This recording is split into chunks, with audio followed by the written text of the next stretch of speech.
பிலாத்து கூட்டத்தினரின் விருப்பத்தை நிறைவேற்றும் வண்ணம் பரபாசை விடுதலை செய்து இயேசுவை கசையால் அடித்து சிலுவையில் அறையுமாறு ஒப்புவித்தான்.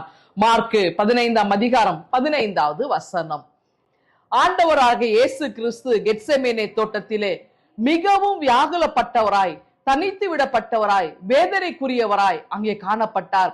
தன்னுடைய உடன் இருந்த நண்பர் ஓடி வந்து முத்தம் செய்து அவரை காட்டி கொடுத்தார். எவ்வளவு பெரிய துரோகம்!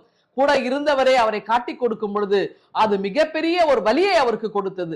ஒருவேளை சிலுவை துமக்கின்ற அந்த வலியை விட கசையடிகள் கொடுக்கின்ற ஆணைகளால் அவருடைய உடல் கடாவப்படுகிற அந்த வலிகளை விட இந்த கூட இருந்த நண்பன் தன்னை காட்டி கொடுத்து விட்டானே என்கிற வேதனை அவருக்கு நிச்சயமாக அதிகமான வலிகளை கொடுத்து இருக்கும்.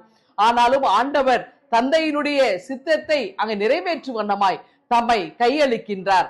அது மட்டுமல்ல, யூதாசுக்கு இங்கே பணம் தேவையில்லை. 30 வெள்ளிக்காசு என்பது அவருக்கு ஒன்றும் இல்லாத ஒன்று. ஏனென்றால் அவர் உண்மையிலேயே அவர் மிக சிறந்த ஒரு பணக்காரர், ஒரு நல்ல ஒரு யூதர். ஆனால் இயேசுவின் மீது இருந்த அந்த ஒரு சில மிஸ் அண்டர்ஸ்டாண்டிங் தான் அவரை மாற்றி அமைக்கிறது. ஏனென்றால் ஒன்று, இவர் யூத சட்டங்களை மீறுகின்றார். இன்னொன்று, ஒரு பெண் நறுமண தைலம் பூசும் பொழுது அவருக்கு முன்பதாய் இவரை அவமானப்படுத்தி விட்டார்.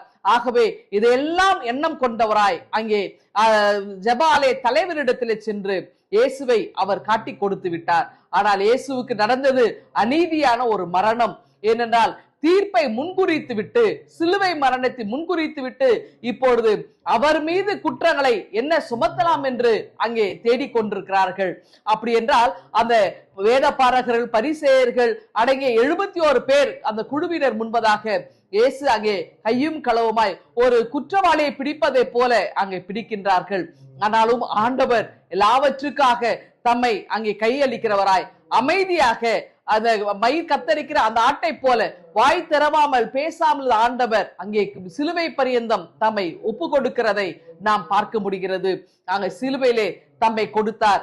நமக்காய் அவர் கசையடிகளை வாங்கினார், நமக்காய் ரத்தம் சிந்தினார். அவருடைய தியாகத்தை நாம் நினைவு கூறுவோமா?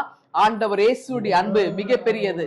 அந்த அன்பை நாம் பெற்றவர்களாய் பிறருக்கும் அந்த அன்பை வாரி வழங்க கடவுள் நமக்கு துணை செய்வாராக. ஆமென்.